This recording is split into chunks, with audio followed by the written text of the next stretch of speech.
Okay. तो okay, total 38 question cover हो गया। और मैं आशा करता हूँ ये जो 38 क्वेश्चन आप अच्छी से कवर कर लोगे तो 100% आपका DC2 अच्छा जाएगा। ठीक है, क्योंकि इसको पढ़ के हमारे बच्चे 97 98 तक रखे हैं। ठीक है, तो इसको याद रखना, 98 तक आप 100 से रख सकते हो, तो अच्छी से आप पढ़िए, आराम से आप कवर कर सकते हो। लेकिन अभी बोलना चाहूंगा, अभी जो मेन चीज है, क्योंकि ये तो हम पढ़ लिए, 40 क्वेश्चन पढ़ लिए, लेकिन अभी जो मेन चीज है, अभी मैं क्विज करूंगा, उसमें क्या होगा, और 150 क्वेश्चन आपको थोड़ा आपका फंडामेंटल क्लियर होगा, जो कि आपको बहुत हेल्पफुल होगा। ठीक है, चलो, अब क्विज के लिए आप क्या कर सकते हो, इधर क्लिक कर सकते हो, नहीं फिर आपके पास हमारा एप्लीकेशन है, नहीं तो ये वेबसाइट है, इसमें आप जाके डीसी सेक्शन में ये क्विज के ऊपर आप जैसे क्लिक करोगे, आपको DC1 DC2 DC3 तीन क्विज मिल जाएगा। देखो, हम अभी DC2 ओपन करेंगे। ठीक है, और ऑलरेडी में 10 क्वेश्चन तक आगे किया था, अभी 11 नंबर से चालू। ठीक है, चलो 11 नंबर से स्टार्ट करते हैं। बहुत इंपॉर्टेंट है ये क्विज, क्योंकि इसमें आपको, हाँ, DC1 से जो क्विज किया था उसमें क्वेश्चन आपको बिल्कुल अच्छा लगा होगा, क्योंकि आपका फंडामेंटल उससे देता है, आपका पूरा फंडामेंटल उससे क्वेश्चन स्टार्ट होता है। जल्दी ये, ठीक है, ये हो गया डिप्थेरिया, ग्रेस मेम्ब्रेन, तब तो हो काम कम करना है थोड़ा। ठीक है, तो ये हो गया diphtheria. Then next, antibody, antibody the newborn received from the mother are effective from the period। Antibody कब से चालू, मतलब इफेक्टिव होना चालू हो सकता है 3 मंथ से, क्योंकि आपको मालूम है मदर से एंटीबॉडी बच्चे को मिलेगा ना। तो ये चीज है। नॉर्मल फॉल्स रेट कितना है ये तो आपको मालूम है, 80 से 90, ये सब मैं कर लिया था, थोड़ा मैं जल्दी जा रहा हूँ, बट 11 नंबर से थोड़ा मैं समझा के आपको आगे बढ़ूंगा। ब्लीडिंग गम किस विटामिन डिफिशियंसी से होता है, विटामिन सी बच्चे। ठीक है, आप कमेंट बॉक्स में, आप अभी देखते हैं बाद में वीडियो, तो कमेंट बॉक्स में भी लिखिए, आपको हेल्पफुल होगा। If the white of eye are muddy, इस क्या बोल रहा है, whites of eye are muddy, तो मडी हो गया तो फिर कौन सा इन्फेक्शन हो सकता है, वर्म इन्फेक्शन, मतलब आपका जो व्हाइट कलर दिखता है ना वो मडी हो गया, तो वर्म इन्फेक्शन हो सकता है, हम बोल सकते हैं उसको। ठीक है, उसके बाद रिकेट्स आर काज्ड, ये तो मालूम है हमें, विटामिन डी, है कि नहीं। नेक्स्ट, हाँ, ये किधर लेट से विटामिन डी क्वेश्चन में आ सकता आया है, आप बोल सकते हो कि विटामिन डी के डिफिशियंसी में रिकेट्स हो सकते हैं, कि रिकेट क्वेश्चन आया है, 2 मार्क का क्वेश्चन रिकेट में आया है, तो आप उधर लिख सकते हो विटामिन डी के डिफिशियंसी में रिकेट होता है। तो यही चीज है, ये आपको बिल्कुल करेगा। नॉर्मल रेट ऑफ रेस्पिरेशन, हमारा रेस्पिरेशन का नॉर्मल रेट है 20 to 24 बर्थ पर मिनट। ठीक है, then next, the next, skin elasticity is lost in a children, skin elasticity नहीं है तो फिर उसको वो डिहाइड्रेटेड हुआ है ये बोलेंगे। ठीक है, नेक्स्ट है ड्राइंग ऑफ द आई में ड्यू टू, तो ये विटामिन ए डिफिशियंसी की वजह से हो सकता है, लेकिन आई के बारे में आया क्वेश्चन तो मार दीजिए विटामिन ए। ठीक है, ये swelling of the neck should be, ये तो आपको मालूम है, नेक में स्वेलिंग हुआ था क्या, थायराइड का जो आपका ग्लैंड है वो बड़ा हो गया है कि नहीं। उसके बाद history of previous illness is not, ये तो हम इम्पोर्टेंट में एक लंग क्वेश्चन पढ़ा है ना आपको, जो इम्पोर्टेंट जो आपका प्रीवियस इलनेस बहुत जरूरी है, क्यों बोला कि नहीं जरूरत नहीं है, इसका आंसर होगा तो बहुत जरूरी है, हाँ कि नहीं। Present status, family status, previous illness, ये सब बहुत इंपॉर्टेंट है। Lactation is sufficient nourishment for the, बोला कि पूरा 1 साल तक लैक्टेशन चलेगा, नहीं नहीं रॉन्ग, 1 साल तक, 6 मंथ तक चलेगा। नेक्स्ट, थैलेमिया और एनीमिया इज हेरिडेटरी, बोल रहे कि एक हेरिडेटरी डिजीज ने, हाँ ये एक हेरिडेटरी डिजीज है बोल रहे हैं, यस, एक एनीमिया का एक पार्ट में एक हेरिडेटरी डिजीज है, ये याद रखना है आपको। नेक्स्ट क्वेश्चन, नेक्स्ट क्वेश्चन है a baby can recognise her mother, ये तो आपको मालूम है, बच्चा उसका माँ को पहचान पाता है, तो कब से ना 6 वीक से पहचान पाता है, ये आप यूज कर सकते हो लॉन्ग क्वेश्चन में। ठीक है, dash is the mother during the pregnancy after the unborn baby. ठीक है, तो फिर मदर रूबेला जो मदर को हुआ है तो फिर उसका वैक्सीनेशन नहीं किया है, मतलब उसका वैक्सीनेशन नहीं किया तो फिर क्या होगा ना, उसका ऑब्वियसली बच्चे को इफेक्ट कर सकते हैं। तो रूबेला आंसर होगा। एंटीनेटल क्या है, एंटीनेटल इधर क्यों है, तो फिर आप आराम से आंसर कर सकते हो। Babies born before the term who are the normative weight below birth rate, मतलब जब लेट्स से 9 महीना आपका टाइम है, उससे पहले बेबी बर्थ हो गया, उसका बर्थ रेट क्या हुआ, कितने से, मतलब उसका जो वेट कितने ग्राम से कम हुआ तो हाई रिस्क बोलेगा। मैं ऑलरेडी बता हूँ कि 2.5 केजी होना चाहिए, उससे कम हुआ तो हाई रिस्क हम बोलेंगे। ठीक है, नेक्स्ट क्वेश्चन है कि suggest deficiency of vitamin and the nutrients. Deficiency vitamin nutrition किससे पता चलता है, न्यूट्रिशन हिस्ट्री से, ऑलरेडी पढ़ाया हूँ, न्यूट्रिशन हिस्ट्री से पता चलता है कि नहीं। Indicate the possible genetic disorder in the family. तो जेनेटिक डिसऑर्डर किस में पता चलता है, फैमिली हिस्ट्री से। ये क्या है, तो बहुत इजी क्वेश्चन है कि नहीं। तो ये देखो, ये सब आपको रिविजन करवा रहा है, मतलब शॉर्ट क्वेश्चन, बिल्कुल आपको बिल्कुल होगा। Indicate the child protection against the child protection infection disease से। तो फिर ये कौन सा हो गया, इम्यूनेशन हिस्ट्री हो गया। कोई भी डिजीज से प्रोटेक्शन कौन कराए, हमें पता चलेगा इम्यूनेशन उसका हुआ है तो प्रोटेक्शन मिलेगा, यही चीज है।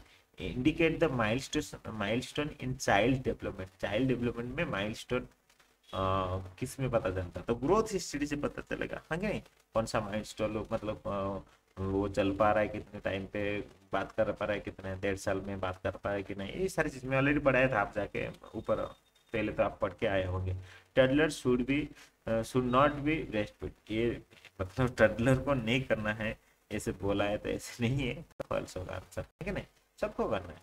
ये चिल्ड्रेन शुड बी केयरफुल, तो बहुत ही ये सही है चीज, है ना। तो चिल्ड्रन को जब वो कुछ खा रहा है तो उसको सरप्राइज करना चाहिए, देखना चाहिए, बहुत सही चीज लिखा। Pre schooler are tie to food with look after, yes, pre schooler जो अच्छा दिखता है उसको खाने के लिए बहुत ट्राई करते हैं, ये तो सही है कि नहीं। इसके बाद toddler and preschooler can be serve the same number of meals, मतलब टैडलर और प्री स्कूलर को सेम चीज खाने के लिए देना चाहिए, तो इसका आंसर होगा फॉल्स, सेम नहीं देना चाहिए, सेम नहीं देना चाहिए। ठीक है, मतलब कुछ meal frequent must higher than the case of toddler.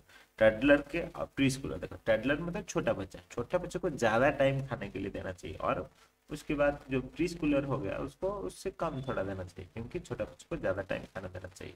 ठीक है, ये होगा। उसके बाद pre schooler must not be encourage to feed themselves because they, से बोला कि प्री स्कूलर को एनकरेज नहीं करना चाहिए, क्योंकि वो नीचे तो गिरा देंगे, उनको खाने के लिए, खुद खाने के लिए एनकरेज क्यों करना है, नहीं, ये गलत है, तो आंसर होगा फॉल्स। ठीक है, ऐसे नहीं करना है, उनको एनकरेज करना चाहिए, आप खुद खाओ।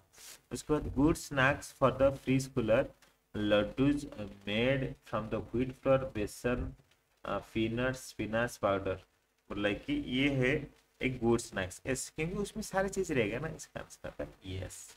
इसके बाद नेक्स्ट हो गया, both physiological and emotional factor play role in success, ये बहुत इंपॉर्टेंट है, क्योंकि वो जो मदर है वो क्या होना चाहिए, खुद फिट रहना चाहिए, और इमोशनल फैक्टर भी, क्योंकि जब लैक्टेशन होता है बच्चा इमोशनल अटैचमेंट किसके साथ होता है, मदर के साथ, है कि नहीं, तो इसका आंसर होगा यस, है कि नहीं, yes. Next, supplementary feeding should be begin from the age of, पहले था 4 to 6 मंथ, मैंने पहले बुक में लिखा है ये, तो आपको यही मानना है। ठीक है, अभी 6 मंथ तक चलता है, 6 मंथ से ज्यादा, तो ये बोल रहा है कि सेम चीज लिखा है ना, शुड बी सप्लीमेंटरी फीडिंग 4 से 6 महीने से स्टार्ट करना चाहिए, सही लिखा है, अभी भी यही है कि नहीं, एग्जैक्ट 6 महीने तक कोई वर्ड करता है क्या, ये सही है। Placenta should normally get expelled within, क्या बोल रहा है कि placenta should normally get expelled within half hour, में ऑलरेडी पढ़ा क्या है ना, मतलब प्लेसेंटा, मतलब जैसे कि बेबी बर्थ हो गया, मैं अभी आपका जो सेकेंड स्टेज में बेबी बर्थ हो गया, है कि नहीं, अब थर्ड जो स्टेज है 30 से 40 मिनट में आपका प्लेसेंटा भी बाहर आना चाहिए, मैं पढ़ा के आया अभी, है कि नहीं, तो वही चीज लिखा है, तो होगा हाफ एन आवर आंसर होगा, ठीक है, होते हैं, बहुत सही है क्वेश्चन। चलो आगे next, when the baby head comes out during the delivery, तो उसको क्या करना चाहिए, बेबी हेड आ रहा है उसको तो सपोर्ट करना चाहिए और थोड़ा खींच लेना चाहिए, है कि नहीं, तो फिर सपोर्टेड एंड पुल, ये आपको लिखना है, ठीक है। The mother should not be asked to use force और एक्सपेल द बेबी, को मदर को मतलब क्या बोला है, the mother should not be asked to be force और expel the baby in the dash stage until the dilation of गर्भिश, मतलब आपका बात फर्स्ट ओपन, मतलब फास्ट स्टेज जब चलता है, फास्ट स्टेज में बात बोला है, ठीक है, तो फास्ट स्टेज में क्या होता है, आपका जो गर्भिश से ओपन होता है, ओपन होने के बाद मदर को फोर्स करने के लिए बोलना चाहिए, ऊपर बोल रहा है कि नहीं नहीं करना चाहिए, मतलब फास्ट स्टेज में बोल रहा है कि mother should not take to the force the baby, baby को force until the dilation of the, तो ये जो फास्ट, ठीक है, फर्स्ट स्टेज में डायलेशन ओपन होने के बाद ही मदर को फोर्स करना है, उससे पहले नहीं, ठीक है।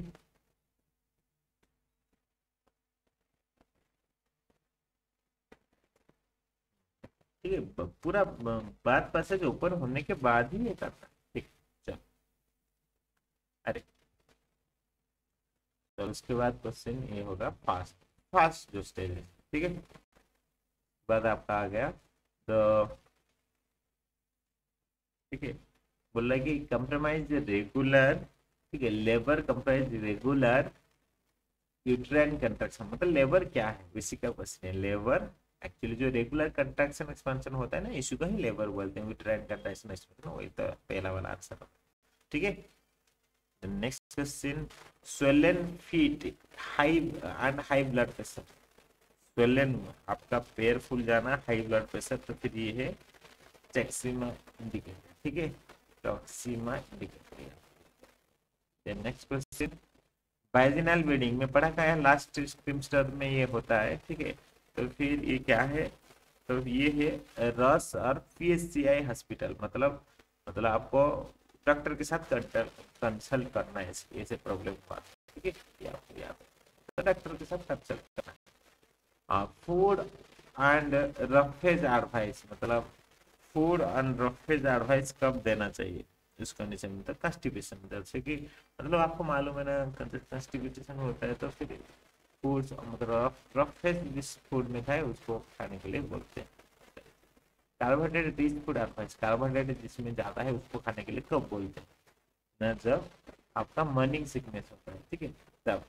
चलो नेक्स्ट है 2 dose of vaccine of pregnant women, 2 dose of vaccine of pregnant women कब दिया जाता है, नेक्स्ट टिटानस, टिटानस के लिए 2 डोज लेना पड़ता है, ठीक है। चलो next, blood pressure of weight abdominal examination, क्या बोला है, blood pressure weight abdominal examination, ये कब चेक होता है, ठीक है, ये एवरी एंटीनेटल विजिट में ब्लड प्रेशर चेक होता है, वेट चेक होता है, एब्डोमिनल एग्जामिनेशन आपका जो एब्डोमिनल आपका मतलब मदर का वो चेक होता है, तो एवरी एंटीनेटल विजिट में चेक होता है, ठीक है। The next the ovaries to produce dash any during the pregnancy, ठीक है, तो बोल रहा है कि डू नॉट प्रोड्यूस, आपको मालूम है क्योंकि आपका मतलब ओवरी तभी ओवम प्रोड्यूस नहीं करता उस टाइम में, तो इसका आंसर होगा ओवम, ठीक है, क्योंकि उस टाइम प्रेगनेंस होने के बाद उस टाइम पे ओवम नहीं प्रोडक्शन नहीं होता तो फिर प्रेगनेंसी कैंसिल हो जाएगा, ठीक है, ये हो गया ओवम आंसर होगा। Next question, during pregnancy the uterus growth considerably in the size, obviously बड़ा होगा क्योंकि बच्चा उसके अंदर है, तो इधर क्वेश्चन क्या बोल रहा है, इसका आंसर क्या होगा ना, it's muscle developed remarkable and it also increases the सफिकेस, तो वही लिखा है कि during pregnancy the uterus growth size weight बढ़ जाता है, वही चीज है, ठीक है, तो फिर ब्लड सप्लाई भी उसको भी ज्यादा बढ़ जाता है, ये आपको याद है, ठीक है। नेक्स्ट क्वेश्चन है रिलैक्सेशन ऑफ इन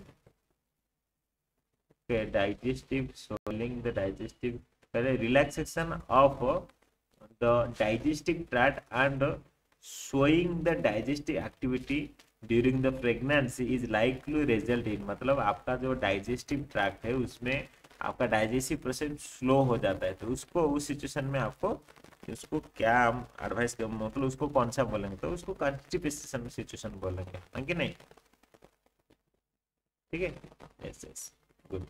चलो next, because the increase of blood volume in the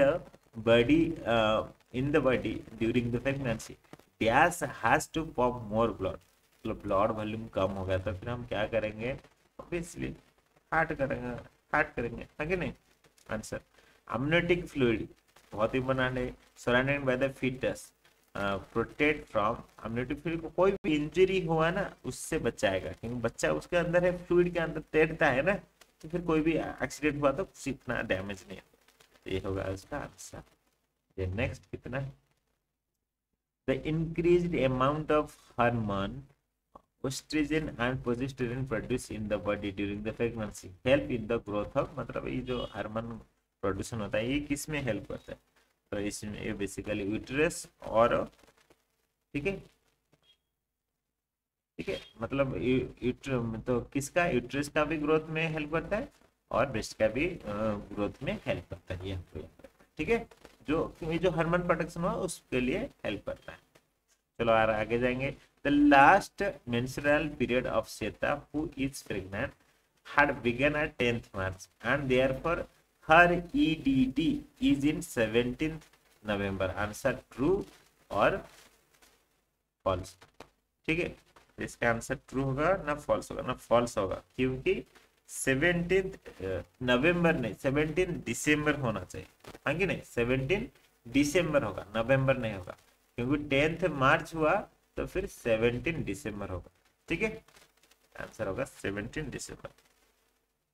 चलो आंसर होगा ये होगा फॉल्स। चलो नेक्स्ट हो गया, absence of menstruation is the indication of pregnancy, इसका आंसर ऑब्वियसली ट्रू, क्योंकि आपका मेंस्ट्रुएशन पीरियड कैंसिल हुआ मतलब ऑब्वियसली प्रेगनेंसी हुआ है, तो इसको आंसर ट्रू रहेगा। The first 3 months of pregnancy with growth of fetus, the woman abdomen increase produce, मतलब वही इनके बड़ा हो जाता है और बाहर आने जैसा दिखता है, तो इसका आंसर सही है तो गलत है, नहीं गलत है, क्योंकि जो फर्स्ट 3 मंथ में इतना इतना सही नहीं दिखता है कि नहीं, तो प्रेगनेंसी तो फिर बेसिकली कब होता है कि ये सेकेंड स्ट्रीमस्टर, ठीक है, it is only the second trimester that the growth of the foetus and therefore the uterus, मतलब सेकेंड स्ट्रीमस्टर जब चालू होता है तभी ये इसे वाला सिचुएशन आता है, तो आपको याद रखना सेकेंड स्ट्रीमस्टर, ठीक है, क्योंकि 12 से 26 वीक, ये आपको याद रखना, इसी कंडीशन में ये आपका एनरल थोड़ा ज्यादा बड़ा दिखता है, ठीक है। Antenatal care is the care provided by the pregnant woman aiming the birth of इसको बात क्या good next, vitamin C help in absorption of iron, vitamin C help in next, thyroxine carries the oxygen to the cell, क्या लिखा है, thyroxine carry, thyroxine क्यों लेगा, कौन लगा रहे बाबा, मैं भी बताया कि थायरॉक्सिन बेसिकली आपका केमिकल रिएक्शन बैलेंस करता है और ऑक्सीजन लेके जाता है हीमोग्लोबिन, जो आपका शरीर, आपको मालूम है आपका एक्चुअली हमारा शरीर के अंदर इतना केमिकल रिएक्शन इतना सब होता है, उसको मैनेज करता है थायरॉक्सिन, और ऑक्सीजन लेके जाता है कौन ना, हीमोग्लोबिन लेके जाता है, याद रखना, ठीक है। आयोडीन इज स्टोर्ड इन, ये आपको याद रखना है, that is iodine is stored in, हो लिखा है iodine is stored in bone, इसका आंसर फॉल्स, कैल्शियम बोन में होता है, आयोडीन क्यों रहेगा, हाँ कि नहीं। Then next, maximum concentration of iodine is found in the blood, बोला है कि मैक्सिमम ब्लड में आयोडीन का कंसंट्रेशन पाते हैं, ब्लड में क्यों रहेगा, मैक्सिमम कंसंट्रेशन आयोडीन कहाँ मिलाता है, थायरॉक्सिन ग्लैंड में मिलता है, ब्लड में क्यों मिलेगा रे बाबा, ब्लड में नहीं, थायरॉक्सिन ग्लैंड में आयोडीन मिलता है, तो इसका आंसर होगा false. Iodine influence the capacity of work, आपका जो कैपेसिटी कितना है आयोडीन बताता है, इसका आंसर होगा गलत, आयोडीन की बताएगा कितना capacity. Iodine content of food influenced by the iodine content of soil and water. मतलब फूड में कितना आयोडीन रहेगा, पानी में और वाटर में कितना, पानी में और जो जिस सॉइल में वो पैदा पौधा लगा है नहीं तो जो ट्री लगा है उसके ऊपर डिपेंड करता है। फूड में वो फूड जिधर से जो सॉइल में है, ये फूड लाइक कि आयोडीन कंटेंट जो है इसका आंसर होगा ट्रू, क्योंकि उधर से मिनरल्स, आयोडीनिक मिनरल्स उधर से ही लगाना है ट्री, तो इसका आंसर होगा true. Plant food enhance the absorption of iron. जो प्लांट फूड में आयरन का बहुत है, प्लांट फूड में आयरन नहीं रहता है रे। आयरन किस में रहता है, protein rich food like milk, vitamin C, नहीं तो ठीक है इसमें ज्यादा आयरन रहता है। ठीक है, synthesis, synthesis of haemoglobin.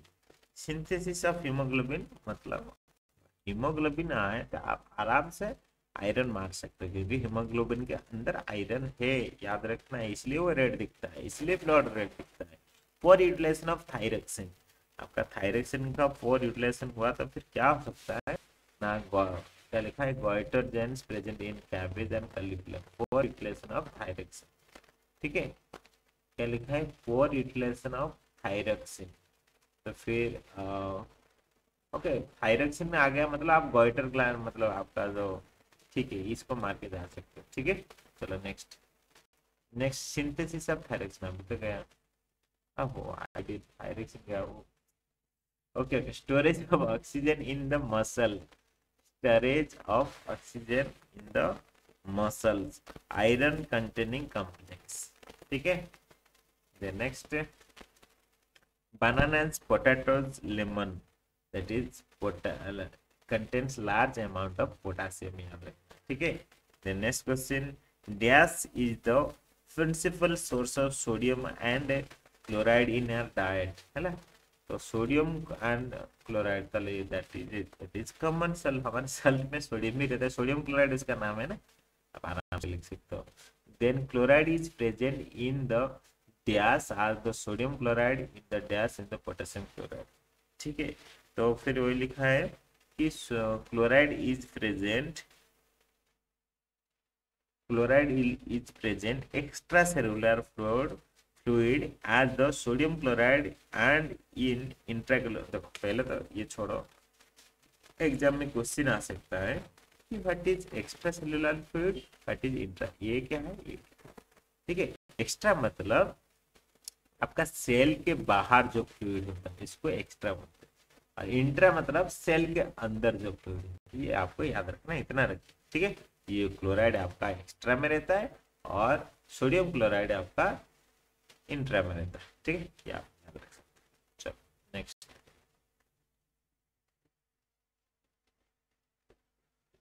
then calcium absorption is hindered by the presence of dash food। Calcium absorption खराब हो सकता है कौन सी सिचुएशन में ना,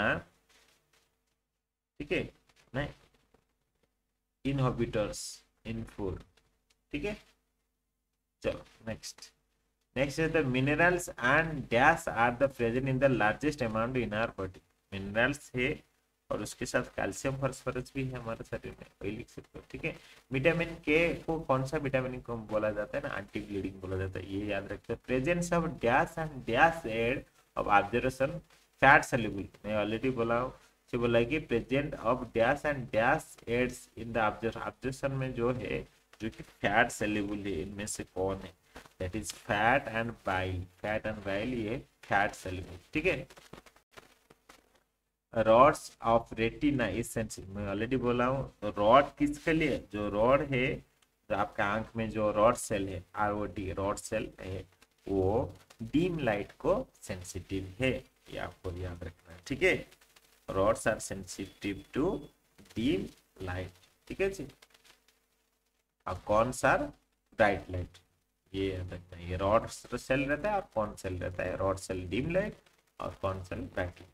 These are the richest source of vitamin A and D, that is fish liver oil। ठीक है, हाँ ये सब क्वेश्चन आप अरे मैं क्या बोल रहा हूँ, आप दे दीजिए क्विज, क्विज आपको कभी कभी यूज कर, जैसे कि लेट से observation of calcium and phosphorus, ऐसे क्वेश्चन पूछा है आपका, लेट से एग्जाम में क्वेश्चन पूछा कैल्शियम के बारे में, आप ये वाला पॉइंट ऐड कर सकते हो कि कैल्शियम और फास्फोरस बेसिकली आपका विटामिन डी, इसको विटामिन डी ऑब्जर्व करता है, ऑब्जर्वेशन ऑफ कैल्शियम फास्फोरस कौन विटामिन डी करता है, ये याद कर सकते हो। और नहीं तो कैल्शियम के बारे में लिख सकते हो, बोन में रहता है ये वगैरह वगैरह, ये करता है, बोन को स्ट्रॉन्ग बनाता है, ऐसे लिख सकते हो। ठीक है, विटामिन डी बहुत जरूरी है कैल्शियम के लिए, ये याद कर सकते हो इसके अंदर। ठीक है, क्लटिंग ऑफ ब्लड, ये आपको मालूम है, दैट इज विटामिन ए। चलो next, then vision in dim light, dim light में विजन, विजन वो कौन हेल्प कर, मतलब लाइट बहुत कम उस टाइम पे आपको दिखने में कौन हेल्प करेगा, ऑब्वियसली विटामिन ए हेल्प करेगा कि होगा। ठीक है, prevention of destruction of unsaturated fatty acid, तो कौन इसको मतलब फैटी एसिड खराब नहीं हो जाएगा अनसैचुरेटेड जो है, तो इसको कौन हेल्प करता है, तो ये इसको याद रखो विटामिन ई हेल्प करता है। ठीक है, चलो next, vitamin D as we also know the sunshine vitamin, ये बहुत इंपॉर्टेंट है आंसर है, क्योंकि विटामिन डी किधर नहीं मिलता, सन से ही मिलता है, जो कि बहुत इंपॉर्टेंट। रॉड आ गया, देखो रॉड, रॉड सेल्स आर, मैं बोल रहा था ना डीम लाइट हो गया, तो अभी हमें जो ब्राइट लाइट वाला क्वेश्चन में से आया हुआ है, नहीं है अभी तक। Vitamin A keeps epithelial tissue dry, क्या बोल रहा है, जो विटामिन ए है हमारा, तो इपिथेलियल टिश्यू, इपिथेलियल टिश्यू किसको बोलते हैं, इपिथेलियल टिश्यू किसको बोलते हैं, जो टिश्यू जैसे कि हमारा स्किन ऊपर है ना, उसको बोलते हैं इपिथेलियल टिश्यू। ठीक है, उसको बोलते हैं इपिथेलियल टिश्यू। तो फिर क्वेश्चन क्या है कि विटामिन ए आपका इपिथेलियल टिश्यू को ड्राई करता है, नहीं, इसका आंसर होगा फॉल्स होगा। विटामिन ए हमारा इपिथेलियल टिश्यू को अच्छा रखता है, मतलब सही जैसे रहना चाहिए ऐसे रखता है। ठीक है, मतलब आपका मॉइस्चर बना के रखता है। Most of the vitamin D needs dietary source, बोला कि विटामिन डी हम खाने मतलब कुछ खा के ओके कर सकते नहीं, इसका आंसर होगा रॉन्ग। विटामिन डी किधर से मिलता है, सनलाइट से मिलता है, हम कुछ खा के उसको कैसे कर सकते हैं, है नहीं। Biles is essential for the effective observation of the vitamin A and D, yes vitamin A and D को ऑब्जर्वेशन के लिए बाइल बहुत इंपॉर्टेंट है। उसके बाद gas is essential for the digestion और observation of fat and oil, fat and oil को observation के लिए, उसके लिए कौन, बाइल नेसेसरी, इसके लिए भी। ठीक है, चलो the amount of energy supplied by the gram of fat is dash the amount of supply by the gram of the carbohydrate and protein, बोल रहा है कि फैट से जितना एनर्जी मिल रहा है और कार्बोहाइड्रेट प्रोटीन से जितना एनर्जी मिलता है वो कितना है, तो इसको याद रखना है, दैट इज डबल, ज्यादा मिलता है। ठीक है, then next, each gram of fat provide dash approximate kilocalorie energy, ठीक है, कितना 9, ये याद रखना, एग्जाम में क्वेश्चन आ सकता है। ठीक है, देखो बच्चे अभी तक 81 क्वेश्चन हो गया, हम आराम से 33 मिनट हो गया, मुझे समझ में आ रहा है, लेकिन ये आपको बहुत हेल्पफुल होगा, मतलब ये क्विज बेसिकली में 33 मिनट नहीं नहीं, ये 33 मिनट चल रहा है, मतलब उससे पहले कितना गया, मुझे कितना टाइम दिया था, टाइमर मुझे मालूम नहीं है, जो भी है चलो आगे देखें कितना टाइम हो गया, मैं देख लेता हूँ। नहीं तो हमारा टाइम चल रहा है 28 मिनट, ओके 28 मिनट हुआ, टोटल 81 क्वेश्चन किया। ठीक है, और 10-15 मिनट में कवर हो जाएगा, टेंशन मत लीजिए। ठीक है, all fats and oil are made of, ठीक है, फैटी एसिड एंड ग्लिसरीन, ये आप कर सकते हो। नेक्स्ट क्वेश्चन है, good quality of protein has the dash right end of essential amino acid, जो गुड क्वालिटी ऑफ प्रोटीन है, प्रोपोर्शन मतलब a good quality of protein has right proportion and amount of the essential amino acid, मतलब जो आपका जो protein में क्या है, ठीक प्रोपोर्शन का और जितना अमाउंट को चाहिए उतना अमीनो एसिड रहता है, ये आज का answer. Dash are the building block, ये बहुत इंपॉर्टेंट क्वेश्चन है, dash are the building block of all the protein, मतलब प्रोटीन कैसे बनता है, याद रखो अमीनो एसिड से बनता है, मतलब आपका प्रोटीन क्या करेगा, मैं ऑलरेडी समझा के आया, प्रोटीन आपका बॉडी बिल्डिंग, जैसे कि ये हो गया, ये आप हो गया, जो भी आपका जो बॉडी बिल्डिंग बनाने में आपको प्रोटीन हेल्प करेगा। प्रोटीन में क्या है ना, अमीनो एसिड है, अमीनो एसिड ही आपको सारे चीज बॉडी बनाने के लिए हेल्प करेगा। तो ये बोला है कि dash are the building block of protein. Protein कैसे बनता है ना, अमीनो एसिड से ही बनता है। ठीक है, चलो नेक्स्ट। चलो, water makes of approximately dash percent of the total weight of the adult. एक अडल्ट का पानी कितना रहता है, 60 to 70% याद रखना है। ठीक है, next question, our normal body temperature कितना है, ये तो आपको मालूम है 37 डिग्री सेल्सियस, नहीं तो 93.4 फ़ारेनहाइट। ठीक है, then dash and dash are the rich source of fibre. Fibre किसमें ज्यादा है, तो आप फॉल कर्लियल्स एंड पल्स में फाइबर ज्यादा है। ठीक है, then next question, fibre is the term used for, ठीक है, यूज्ड फॉर, ये तो आपको मालूम है, मैं ऑलरेडी पढ़ा के आया हूँ।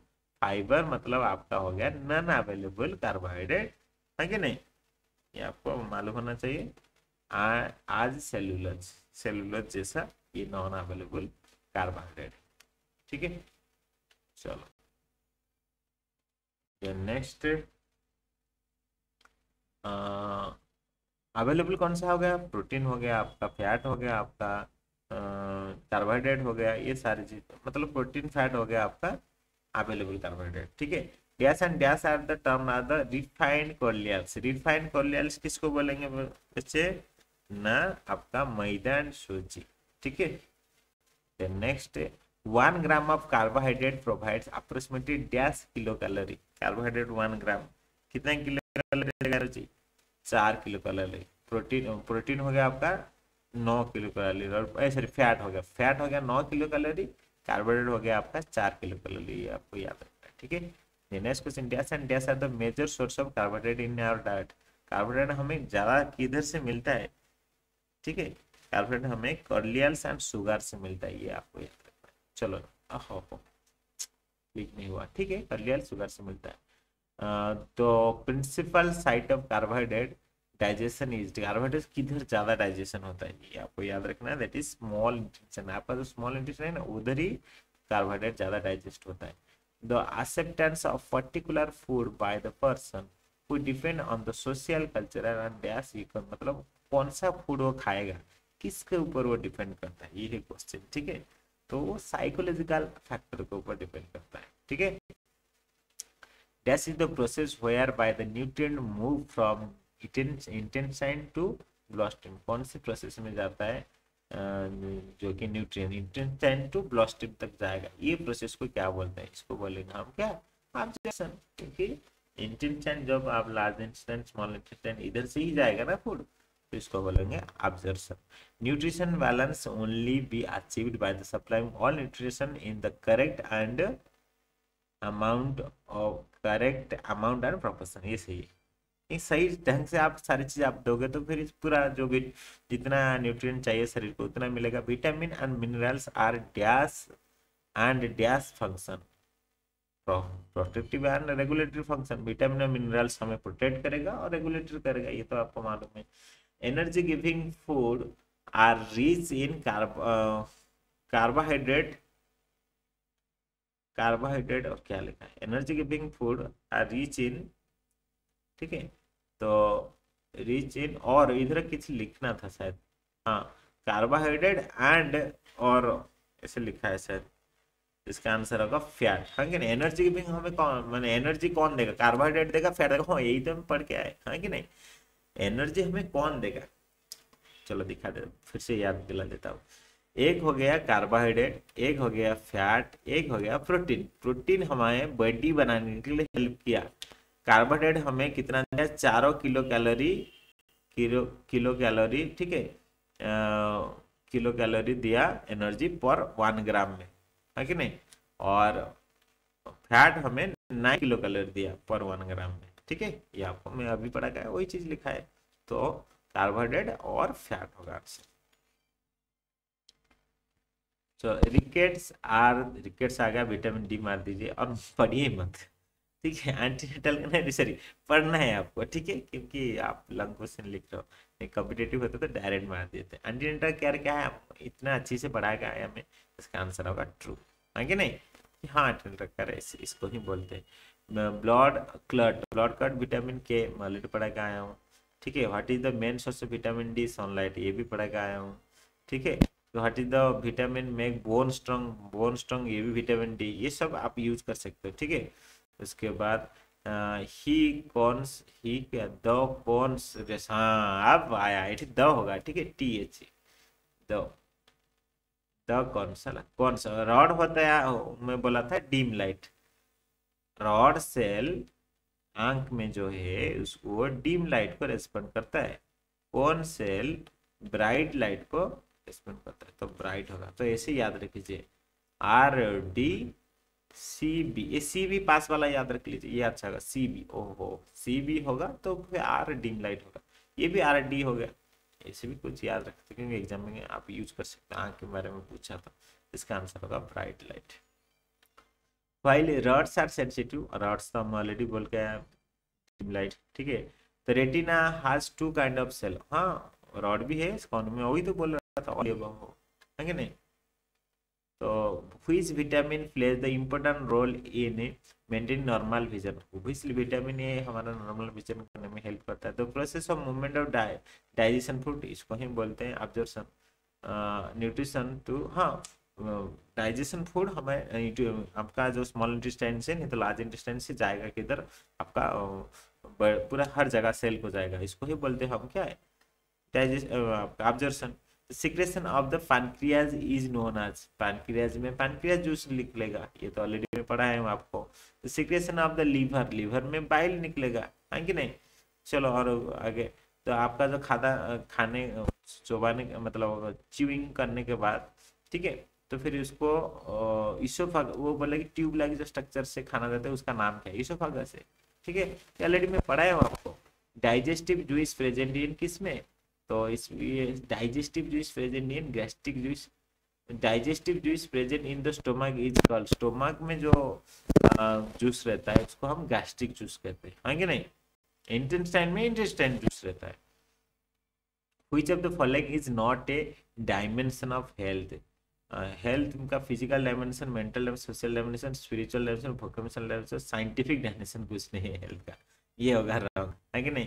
हेल्थ इज, इसको तो ट्रू बोलेंगे, चलो नेक्स्ट न्यूट्रिशन, इसको भी ट्रू बोलेंगे। न्यूट्रिशन क्या है कि सारी चीजें ऑलरेडी पढ़ा है उनमें, अस्कॉर्बिक एंड विटामिन सी का साइंटिफिक नेम अस्कॉर्बिक एसिड, ये आपको याद रखना है, ठीक है। नेक्स्ट क्वेश्चन है न्यूट्रिशन, इसका भी ट्रू हो गया, ठीक है। Next question odd one out, vitamin B C, ये तो फिर आपका कीड़ा बी सी निकलेगा, हाँ कि नहीं, मैं बोला था कीड़ा, और B C fat soluble, water soluble, है कि नहीं, ये आपको याद रखना, ठीक है। तो फिर ये विटामिन ए निकलेगा इधर, विटामिन ए ऑलरेडी पढ़ा है वो आगे। तो ऑड वन आउट, ये भी के ई डी ए दिया है, के और बी दिया है, बी निकल जाएगा, है कि नहीं। Next question, then amino acid are used to three way, सब ऑब्वियसली आंसर होगा यस, ठीक है। नेक्स्ट क्वेश्चन है enzyme present in the small intestine act on the sugar, obviously ठीक है, यस राइट, ठीक है। देन नेक्स्ट क्वेश्चन है there are no carbohydrate digesting enzyme in the stomach, stomach में कुछ नहीं है, ये सही है, इसलिए कार्बोहाइड्रेट जाके इंटेस्टाइन में, स्मॉल इंटेस्टाइन में डाइजेस्ट होता है, इसलिए क्योंकि नहीं है, स्टोमक में नहीं है कोई भी कार्बोहाइड्रेट डाइजेस्ट करने के लिए, जूस नहीं है, क्योंकि इंटेस्टाइन में बाइल जूस आके मिक्स होता है, उधर जाके होता है काम, ठीक है। Fibre, carbohydrate like fibre termed with the, आपको मालूम है फाइबर, इसको हम नॉन अवेलेबल कार्बोहाइड्रेट बोलते हैं, है कि नहीं। देखो बच्चे अभी में क्वेश्चन कवर कंप्लीट होने वाला, कार्बोहाइड्रेट लाइक शुगर स्टार्च आ गया, शुगर स्टार्च को बोलेंगे हम अवेलेबल, ठीक है। शुगर और स्टार्च कार्बोहाइड्रेट को बोलेंगे हम अवेलेबल कार्बोहाइड्रेट। सॉरी मैं तभी रंग बोल दिया था, जो कार्बोहाइड्रेट बेसिकली आपका, मैं फिर से अभी बोल देता हूँ, मैं पढ़ाया हूँ आगे। कार्बोहाइड्रेट एक हो गया फैट, सॉरी कार्बोहाइड्रेट एक हो गया शुगर, एक हो गया स्टार्च, एक हो गया फाइबर, ठीक है। फाइबर हो गया नॉन अवेलेबल, ये शुगर स्टार्च हो गया, इसको अवेलेबल बोलेंगे, ठीक है। Then next, carbohydrate as widely distribution in fat, they are mainly present in the food in the three types as sugar, starch and fat. मैं अभी बोला ना and fat, फैट बोलो, फिर से गलत किया ना, फैट नहीं, that is sugar, starch and fibre. ठीक है, फाइबर मैं इधर फिर से लिख देता हूँ, तीनों टाइप का आपको कार्बोहाइड्रेट दिखा देता है। ये हो गया आपका नॉन अवेलेबल, जिसको फाइबर बोलते हैं। शुगर, स्टार्च हो गया आपका अवेलेबल। अभी क्लियर हो गया ना? देखो अभी देखो 150 आपका short question, 123 short question, 40 long question cover कर लिए। मैं आशा करता हूँ अभी आपका पूरा सारे डाउट क्लियर हो गया। आपको फिर भी कुछ दिक्कत है, स्टार्टिंग से शुरू तक फिर से देखिए। एग्जाम आपका 20, 21, 22 को है, आपको मालूम है, जनवरी को। तो आप आराम से पढ़िए। अभी जो बेसिकली एग्जाम में बोल रहा हूँ ये आपके लिए है, तो आराम से पढ़िए। तो फिर DC1 का पूरा कंप्लीट दे दिया था, वो 3.5 घंटे आराम से देखेंगे। ये भी 4 घंटे का वीडियो है DC2 का, ये भी आपको आज मिल गया। और DC3 का भी आपको तुरंत ही मिल जाएगा कुछ 2-3 दिन में। ठीक है, thank you, all the best. आप ये वीडियो को चारों ओर भेजिए जितने, क्योंकि आपको मालूम है हर जगह पैसा लेके पढ़ा रहे हैं, बहुत कुछ हो रहा है, आपको तो दिख रहा है। फिर कोई बच्चा बहुत भी परेशान आ रहा है, कैसे पढ़ूंगा 2-3 दिन में, 10 दिन में, 20 दिन में। तो आप ये वीडियो आपका व्हाट्सअप, फेसबुक, इंस्टाग्राम जिधर पाते हो शेयर कीजिए, तो भी दूसरे बच्चे इसके लिए हेल्पफुल होंगे। So thank you, take care. और हमारा टेलीग्राम ग्रुप पे ज्वाइन हो जाइए। हमारा application ORSP education play store से जाके डाउनलोड कर लीजिए, ORSP एजुकेशन, जिसको में आप सारे चीज कर सकते हो फ्री ऑफ कॉस्ट में। ठीक है, और हाँ, हमारा टेलीग्राम ग्रुप में भी ज्वाइन हो जाइए। सर्च मारिए, क्या सर्च मारना है? ORSP friend circle, ORSP friends circle, इतना सर्च मारिए, आपको मिल जाएगा, ग्रुप मिल जाएगा, उसमें ज्वाइन हो जाइए टेलीग्राम पे। ठीक है, तो thank you, take care all. नहीं तो सर्च मार सकते इग्नो हेल्पलाइन बाई ORSP, ये सब ORSP फ्रेंड सर्कल, ये सब